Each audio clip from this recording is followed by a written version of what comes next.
चलिए फ्रेंड्स सुनते हैं आज का अपना वीडियो। आज के इस वीडियो में तो आने वाला हूँ जैक बोर्ड का, जो कि आपका ऑफिशियल सैम्पल पेपर है 2022 का है और इसी वर्ष का है। इसका मैं आपको सेट फर्स्ट सॉल्यूशन कराने वाला हूँ, जो कि आपका मैथमेटिक्स का होने वाला है पेपर। तो आपको मॉडल प्रश्न पत्र बताने वाला हूँ, जिसका कि सेट फर्स्ट आपको फुल्ली सॉल्यूशन भी बताऊँगा, जो कि आपको 16 अप्रैल को देखने को मिलने वाला है। तो 16 अप्रैल को इसमें से आपके काफ़ी क्वेश्चन फंसने के चांस हैं, इसलिए एक बार वीडियो को जरूर देख लेना। आप यहाँ पर देखते हैं कि झारखंड शैक्षिक अनुसंधान एवं प्रशिक्षण परिषद रांची द्वारा यह जारी किया गया है। प्रथम शाब्दिक परीक्षा 2021 और 22 यानी कि इसी वर्ष का है, जो कि आपका फर्स्ट टर्म एग्जाम होगा। 16 अप्रैल को आपको देखने को मिलने वाला है, जो कि आपको सुबह सुबह यही पेपर देखने को मिलने वाला है। क्लास 10th का होगा आपका ऑफिशियल सैंपल पेपर, यही आपका रहने वाला है। विषय आपका गणित का होगा। समय आप सभी जानते हैं कि 1.5 घंटे का आपको टाइम मिलता है और सेट फर्स्ट आपको सॉल्यूशन कराने वाला हूँ। पूर्णांक आपका 40 मार्क्स का पेपर होता है। जिस प्रकार से मैंने आपको साइंस से बताया था, तो साइंस में आपका 38 मार्क्स इसी पेपर से आया था। इसी प्रकार से इससे भी चांस है कि 40/40 इसी पेपर से फंस सकता है, इसलिए एक बार वीडियो को जरूर देख लेना। तो सामान्य निर्देश इस प्रकार से आपके दिए जा रहे हैं कि सभी प्रश्न अनिवार्य हैं। All question are compulsory. आपको जितने भी क्वेश्चंस दिए जाएंगे आपको सभी को सॉल्यूशन करना होगा। सभी प्रश्नों की जो संख्या है, कुल प्रश्नों की जो संख्या रहने वाली है 40 रहने वाली है, अर्थात 40 × 1 इक्वल आपको कितना होता है, तो 40 होता है। इनके एक क्वेश्चन जो होगा आपका, प्रत्येक प्रश्न आपका 1 अंक का रहने वाला है। और आप यहाँ पर देखते हैं प्रत्येक प्रश्न के लिए आपको 4 विकल्प दिए गए हैं। आपको इनमें से सही विकल्प का चयन करना है, यानी कि आपको सही विकल्प ही चुनकर लिखना होगा। गलत उत्तर के लिए कोई भी आपको अंक नहीं काटा जाएगा, इनकी नो नेगेटिव मार्किंग, कोई भी नेगेटिव मार्किंग नहीं रखी गई। तो फिलहाल क्या आप स्टार्ट कर रहे हैं आज का अपना वीडियो। यदि आपने चैनल को सब्सक्राइब नहीं किया तो जरूर सब्सक्राइब कर लीजिएगा, साथ में आने वाली बेल आइकन जरूर प्रेस कर दीजिएगा। पहला वाला क्वेश्चन है कि 120 को अभाज्य गुणनखंडों के रूप में, यानी कि गुणनफल के रूप में लिखा जा सकता है। तो किस प्रकार से लिखा जा सकता है, तो हम यहाँ पर देख लेते हैं। 120 हम यहाँ पर लिख लेते हैं और हम इसे डिवाइड करते हैं। तो किस प्रकार से हम डिवाइड करते हैं, तो सबसे पहले हम यहाँ पर करते हैं 2 से करते हैं, तो आपको यहाँ पर 60 बचता है। फिर उसके बाद हम फिर से 2 से करते हैं, तो हम आपको यहाँ पर 30 बचता है। फिर हम दोबारा से हम 2 से करते हैं, तो आपको यहाँ पर 15 बचता है। फिर उसके हम 3 से करते हैं, तो आपका 5 बचता है।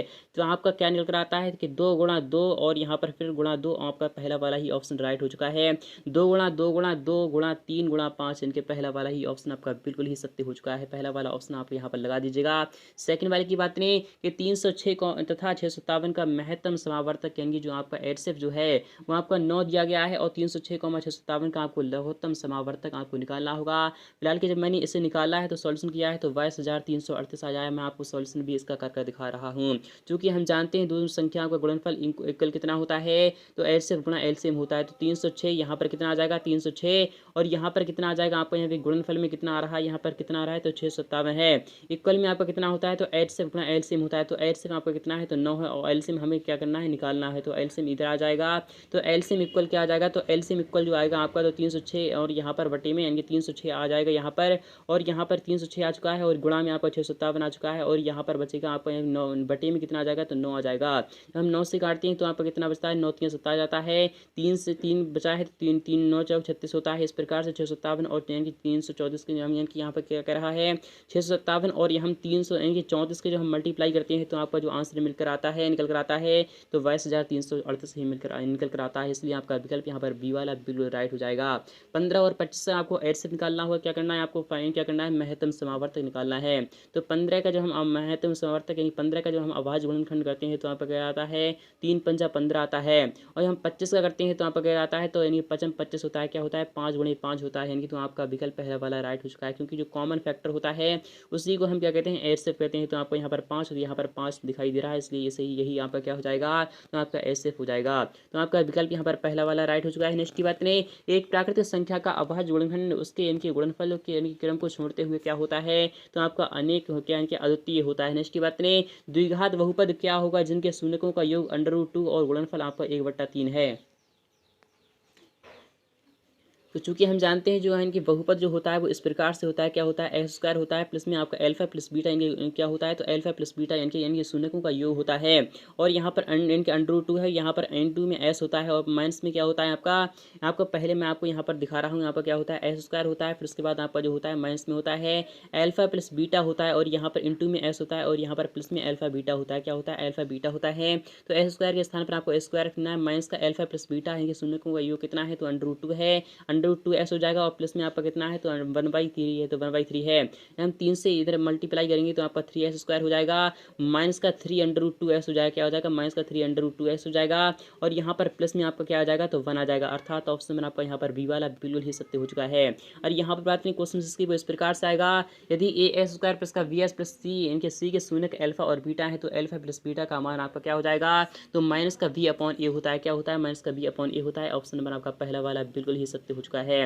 और यहाँ पर बात करें किसी बहुपद PS के लिए ग्राफ आकृति में दिया गया है, बहुपद के शून्यकों की संख्या कितनी हो जाएगी तो जितने यानी कि जितनी बार काट रहा है वही उसकी क्या होती है शून्यकों की संख्या होती है। तो यहाँ पर क्या कह रहा है यानी कि 1 से काट रहा है, इसलिए आपका शून्य जो हो जाएगा वो ओनली 1 यानी कि 1 ही रहने वाला है, इसलिए आपका विकल्प बी वाला राइट हो जाएगा। और यहाँ पर बात नहीं 8वें क्वेश्चन की इस प्रकार से आएगा, इस समीकरण युग में a1s plus b1y plus c1 equal to 0 और a2s plus b2y plus c2 equal to 0 में यदि a1s अपॉन a इनके a1 अपॉन a2 इक्वल आपका b1 अपॉन b2 है, does not is equal to c1 upon c2 है, तो समीकरण का युग कैसा होगा? क्या अद्वितीय हल होगा? तो हाँ अद्वितीय हल ही होगा। किसमें यानी केवल इसमें एक ही हल प्राप्त होगा। अनेक हल की जो कंडीशन होती है वो आपको बता चलूँ a1 अपॉन a2 होती है और इक्वल आपका b1 अपॉन b2 होती है और इक्वल जो होता है वो आपका c1 अपॉन c2 होता है। यह किसकी होती है तो अनेक हल की ये होती है, आप इसे भी ध्यान में रखिएगा। और कोई हल नहीं होने की जो होती है वो आपकी a1 अपॉन a2 होती है, does not is equal to आपका b1 अपॉन b2 होती है। ये कोई भी हल ना होने की कंडीशन है, आप इन सभी को ध्यान में रखिएगा। फिलहाल के ऑप्शन में आपका पहला वाला राइट हो चुका है। समीकरण योग यानी कि 2s माइनस का 3y इक्वल आपका 0 है, 3s plus 4y plus 20 equal to आपका 0 है। द्वारा निरूपित यानी जो सरल रेखाएं हैं वो क्या है कि आपका समपाती हैं या फिर आपका प्रतिच्छेद करती हैं, फिर समांतर या फिर लंबवत है। तो आपको बता चलूँ ये आपको यानी प्रतिच्छेद करती हैं। और यहाँ पर बात 10वें क्वेश्चन की सी के यानी सी के किस मान के लिए समीकरण युग में यानी CS माइनस का y इक्वल 2 है और तथा यानी 6s माइनस का 2y इक्वल आपका 4 का अनंत हल होगा। तो अनंत हल कौन सा होगा? सी का किस मान के लिए अनंत हल होगा? मैं आपको यहाँ पर बताते हूँ। यदि सी का मान हम यहाँ पर 3 रखते हैं तो आप किस प्रकार से निकालते हैं? फिलहाल के हम यहाँ पर रख लेते हैं। सबसे पहले हम यहाँ पर 3 निकाल के धरते हैं। सबसे हम यहाँ पर 3 निकाल के धरेंगे तो हम 3 निकाल कर धरेंगे और यहाँ पर माइनस का आपका कितना चल रहा है तो y चल रहा है और इक्वल में आपका कितना चल रहा है तो 2 चल रहा है और यहाँ पर कितना आ रहा है और यहाँ पर बात नहीं यहाँ पर क्या कर रहा है, यहाँ पर कितना है तो 6s है यानी 6s है। और यहाँ पे इस प्रकार से हम देख लेते हैं तो आपका फिलहाल की जो आंसर होना चाहिए वह कौन सा होना चाहिए, आपको इसका जवाब कमेंट सेक्शन में लिखना होगा। काफ़ी महत्वपूर्ण है। समीकरण युग में 2s प्लस माइनस का y इक्वल आपका 5 है, 3s प्लस का 2y इक्वल आपका 4 का हल क्या होगा? हम इसका हल निकालते हैं तो किस प्रकार से निकालते हैं तो 2s माइनस का y है और इक्वल में आपका कितना है तो 5 दिया जा रहा है और यहाँ पर कितना है तो 3s और प्लस का आपका 2y है, इक्वल आपका कितना दिया जा रहा है तो 4 दिया जा रहा है। ऊपर नीचे हम मल्टीप्लाई करते हैं, किससे मल्टीप्लाई करते हैं वो हम मल्टीप्लाई कर देते हैं 2 से, तो 2 दूना 4s हो जाएगा और यहाँ पर आपका 2y हो जाएगा और इक्वल में आपका 10 हो जाएगा। यहाँ पर 3s चल रहा है और यहाँ पर आपका प्लस का 2y है और इक्वल में आपका कितना चल रहा है तो 4 चल रहा है। जो हम इसे काटते हैं तो आपका यहाँ ये तो आपका यानी कि क्या हो जाएगा, ये तो एक दूसरे से कट जाएगा तो 4 3 7s हो जाएगा और इक्वल में आपका कितना चल रहा है 10 4 14 होता है। यानी s का जो मान आ रहा है वो आपका 2 निकल कर आ रहा है। तो s का मान यहाँ पर 2 निकल कर आ रहा है। जब s का मान हम पुट करते हैं समीकरण 1 में तो आपको यहाँ पर 2s माइनस का y है तो हम 2 से यानी 2s है, इसके स्थान पर आपको 2 रखना है और यहाँ पर माइनस का y है, इक्वल में आपका यानी कि 5 चल रहा है तो आपका 2 दूना 4 होता है माइनस का y और यहाँ पर 5 और यहाँ पर 4 जाएगा तो आपको यहाँ पर 1 बचेगा। तो y का मान माइनस का 1 हो चुका है और यहाँ पर ये s का मान आ चुका है 2, यानी कि ऑप्शन में आपका पहला वाला बिल्कुल राइट हो जाएगा। वह रैखिक समीकरण युग्म आपको जिसका कोई हल नहीं होता है क्या कहलाता है? क्या संगत होता है, संपाती होता है, असंगत होता है? इनमें से कोई नहीं होता है। मैं आपको बता चलूँ वह असंगत होता है। आपका विकल्प बी वाला राइट हो जाएगा। समीकरण युग्म s प्लस y इक्वल आपका 9 है और s माइनस का y इक्वल आपका n के 1 है तो हल कौन सा होगा? आपको हल बताना होगा तो मैं आपको यहाँ पर बता चलूँ इसका भी किस प्रकार सॉल्यूशन करिएगा। s प्लस y इक्वल आपका 9 है और s माइनस का y इक्वल आपका कितना है तो 1 दिया जा रहा है तो y से y कैंसिल हो जाएगा। 2s इक्वल आपका कितना आ चुका है तो आपका आ चुका है 10 आ चुका है तो s का मान यहाँ पर आ चुका है 5। यहाँ पर जो 5,4 है वही आपका आंसर होगा, इसलिए आपका विकल्प सी वाला राइट हो जाएगा। यहाँ पर बात नहीं निम्नलिखित में से कौन सा द्विघात समीकरण है? क्या आपका ये वाला द्विघात समीकरण है s²? या ये तो आपका नहीं हो सकता क्योंकि s² से s² कैंसिल हो जाएगा। क्या ये वाला ही या फिर ये वाला ही या फिर ये वाला है? मैं आपको बताती हूँ यहाँ पर ये वाला बिल्कुल ही ऑप्शन राइट हो जाएगा और ये बाकी के तीनों की तीनों रॉन्ग हो जाएंगे। यदि विभक्तकर जो है जब यानी कि डी जो है वह आपको यानी ग्रेटर देन 0 है तो मूल जो होंगे वास्तविक और भिन्न होंगे या फिर वास्तविक और समान होंगे, वास्तविक नहीं होंगे, इनमें से कोई नहीं होगा। मैं आपको बताते हैं जो मूल होंगे वो कैसे होंगे, तो वास्तविक और क्या होंगे, तो वास्तविक और इनके वास्तविक और भिन्न होंगे। क्या होंगे, वास्तविक और भिन्न होंगे। नेक्स्ट की बात करें, यहाँ पर कह रहा है द्विघात समीकरण एक्स स्क्वायर प्लस का एक्स माइनस का 1 इक्वल टू 0 के मूलों की प्रकृति है वास्तविक और समान, वास्तविक था असमान, यानी कि असमान या फिर वास्तविक नहीं, वास्तविक और असमान है। क्या है, वास्तविक और असमान है। और यहाँ पर आते हैं ए एक्स स्क्वायर प्लस का b x plus c equal to 0 के दो विभिन्न वास्तविक मूल होंगे यदि वी स्क्वायर माइनस का 4ac less than equal to 0, b square minus का 4ac इक्वल टू 0 दो विभिन्न वास्तविक मूल हैं। तो आपका विभिन्न वास्तविक मूल है, इसलिए आपका विकल्प जो हो जाएगा वह कौन सा हो जाएगा, मैं आपको बताती हूँ ये वाला ऑप्शन आपका राइट हो जाएगा। नेक्स्ट की बात करें, यहाँ पर करा है द्विघात समीकरण ए एक्स एन के एक्स स्क्वायर माइनस का एक्स प्लस 3 इक्वल टू 0 का विकल्प आपका क्या हो जाएगा, तो वी स्क्वायर माइनस का 4ac होता है, क्या होता है, वी स्क्वायर माइनस का 4ac होता है। तो वी स्क्वायर के स्थान पर आप एक का स्क्वायर करते हैं और यहाँ पर कितना माइनस का एक का स्क्वायर करते हैं, माइनस का 4 है, इंटू में आपका क्या है तो 1 है, और यहाँ पर आपका इंटू में कितना है तो सी है, तो आपको यहाँ पर 3 आ जाएगा। तो आपका क्या आ जाएगा, यहाँ पर आ चुका है माइनस का 1 और यहाँ पर कितना आता है 4 3 12, 12 में से आपका यहाँ पर 1 जाएगा, तो आपको सिंपली यहाँ पर क्या लगा देना है माइनस का 11 जो आपका आंसर हो जाएगा। तो डी वाला ऑप्शन आ जाएगा। यदि विभक्त कर समीकरण ए एस एन के एक्स स्क्वायर माइनस का 4 के माइन का 4s प्लस के इक्वल टू 0 का मूल समान है, तो के का मान आपको निकालना होगा। मूल समान कब होता है, जब विभक्त कर 0 होता है।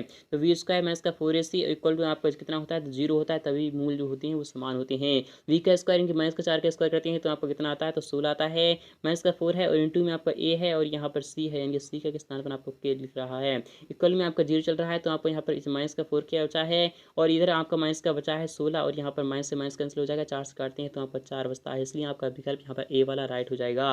और यहाँ पर बात करें नेक्स्ट वाले क्वेश्चन की, यहाँ पर कह रहा है द्विघात समीकरण एक्स स्क्वायर माइनस का 5s प्लस 6 इक्वल टू 0 के यानी मूल जो होंगे वो कौन कौन से होंगे, मैंने यहाँ पर निकाल लिए हैं, तो आपका 2,3 आ जाएगा। निम्नलिखित में से कौन एपी है, क्या 2 4 8 16 के ये एपी है, तो यहाँ क्या यह एपी है, तो नहीं, बिल्कुल ही नहीं है। क्या आपका यानी कि 5 25 625 625 या ये एपी है, नहीं ये भी नहीं है, तो आपका विकल्प यहाँ पर बी वाला राइट हो जाएगा। ये सभी जीपी हैं और ये वाली एक अकेली एपी है, तो आप यहाँ पर ध्यान में रखिएगा। एपी जो है वो 2,7,12, 10वां पद कौन सा हुआ, तो हम जानते हैं 10वां पद जो होता है वो a+9d होता है। क्या होता है, a+9d होता है। यहाँ पर प्रथम पद यहाँ पर 2 दिखा रहा है और यहाँ पर 9 है और डी के स्थान पर 7 में से आपका 2 जाएगा तो आपका 5 होता है। तो 9 5 45, 2 से कितने हो जाएंगे तो 47 हो जाएंगे, अर्थात ऑप्शन में आपका यहाँ पर सी वाला राइट हो जाएगा। 2 अंकों वाली कितनी संख्याएं 3 से विभाजित होती हैं, 28 30 या फिर 29, यानी 2 अंकों वाली कितनी संख्याएं 3 से विभाजित होती हैं, 2 अंकों वाली कितनी संख्याएं विभाजित होती हैं, जैसे कि आपका 12 हो जाएगा, फिर उसके बाद आपका कितना हो जाएगा तो 15 हो जाएगा, फिर उसके बाद हम यहाँ की कॉमन लगा देते हैं, फिर 3 से विभाजित 2 अंकों वाली है तो 99 भी होता है। तो आपका प्रथम पद यहाँ पर कितना है, तो आपको यहाँ पर 12 है और यहाँ पर अंतिम पद कितना है, तो आपका क्या है तो an क्या आपका कितना है तो 99 है। और एक को आपका क्या होता है, तो आपका फॉर्मूला होता है a+n-1 इंटू डी होता है। एक को आपका कितना चल रहा है तो 99 चल रहा है। एक स्थान पर आपको 12 रखना है, प्लस में आपको n का तो आपको निकालना है तो माइनस का 1 है, और इक्वल में आपको डी है तो 15 में से आपका 12 जाएगा तो आपका 3 बचेगा, इक्वल में आपको यहाँ पर 99 चल रहा है। तो 12 है और यहाँ पर आपका क्या बच रहा है, तो आपको बता चलूँ तो आपको यहाँ पर तो 12 है और यहाँ पर कितना बच रहा था, तो आपको यहाँ पर प्लस का आपका 3n बच रहा था और माइनस का 3 बच रहा था, इक्वल में आपका 99 चल रहा था। तो 3n और यहाँ पर 12 में से आपका 3 जाएगा तो आपको यहाँ पर 9 बचेगा, तो 90 यहाँ पर आ जाएगा, तो 3 से हम काटते हैं तो आपका 30 बचता है, अर्थात ऑप्शन में आपका बी वाला बिल्कुल ही सत्य हो जाएगा। 0 और 50 के बीच विषम संख्याओं का योग हुआ वह कितना हो जाएगा, तो 0 और 50 के बीच विषम संख्याओं का जो योग होगा वह कितना हो जाएगा, मैं आपको यहाँ पर बता दूँ विषम संख्याएं कौन कौन सी होती हैं, 1 + 3 हो जाएंगे और यहाँ पर प्लस के 5 हो जाएंगे, तो आपके 7 7 49 होता है, अर्थात आपका कितना आ जाएगा, तो सभी का जब हम योग करते हैं तो आपका कितना निकल आता है, फिलहाल आपको कमेंट्स में लिखना होगा, तो आपको इसका भी सॉल्यूशन प्रोवाइड करा दूंगा। सभी वृत्त क्या होती हैं, तो सर्वांग सम समरूप समपाती या फिर इनमें से कोई नहीं तो समरूप होते हैं। सभी वृत्त क्या होती हैं, तो समरूप, तो चाहे छोटा बना लीजिए या फिर बड़ा बना लीजिए, सभी समरूप एक समान ही होते हैं। आकृति में यदि डी जो है वो आपका समांतर है बीसी के और डीवी इक्वल आपका 2 सेंटीमीटर है, ए आपका 1.5 सेंटीमीटर है और ईसी आपका 3 सेंटीमीटर है, तो एडी का मान आपको निकालना होगा। एडी का मान आपको फाइंड करना है, हम इसका निकालते हैं तो आपका 3 सेंटीमीटर या फिर 2 सेंटीमीटर, इन दोनों में से एक आता है वो निकाल लीजिएगा, इसका भी सॉल्यूशन आपको प्रोवाइड करा दूंगा।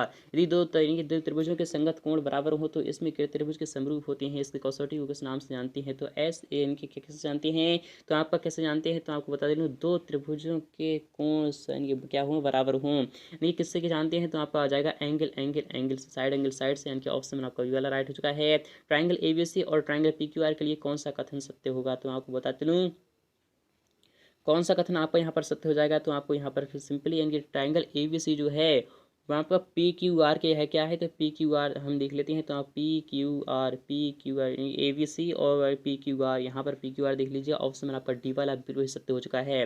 ऑप्शन में आपका डी वाला बिल्कुल राइट हो चुका है। यदि दो समरूप त्रिभुजों के संगत कोण भुजाओं का अनुपात 4:9 है तो उनके क्षेत्रफलों का अनुपात क्या हो जाएगा, तो वो भी यहाँ पर यही आ जाएगा। 4 चौके 16, 9 में 81 यानी कि 16 और यहाँ पर 16 81 आ जाएगा। नेक्स्ट की बात करें, यहाँ पर कह रहा है एक समबाहु त्रिभुज की भुजा जिसकी दो है और उसके इनकी उसके शीर्ष लंबी की लंबाई क्या हो जाएगी। तो भुजा दो है तो शीर्ष लंबी की जो लंबाई हो जाएगी, इनके विकर्ण की लंबाई जो हो जाएगी वह क्या हो जाएगी, आपको वो लिखना है। तो फिलहाल क्या हम जानते हैं क्या होता है, अंडर क्या होता है, √2a होता है। √2 हो जाएगा और ये कितना है तो आपका ये है तो आपका क्या आ जाएगा, तो 2 √2 आ जाएगा। तो आपका जो विकल्प आएगा वह कौन सा आएगा, आपको लिखना होगा। और ट्राइंगल इस प्रकार से आप यहाँ पर देख लेते हैं। क्वेश्चन नंबर 31 का आंसर इस प्रकार से देख लीजिएगा। इसके बाद नेक्स्ट पार्ट में सॉल्यूशन दिखा दूंगा।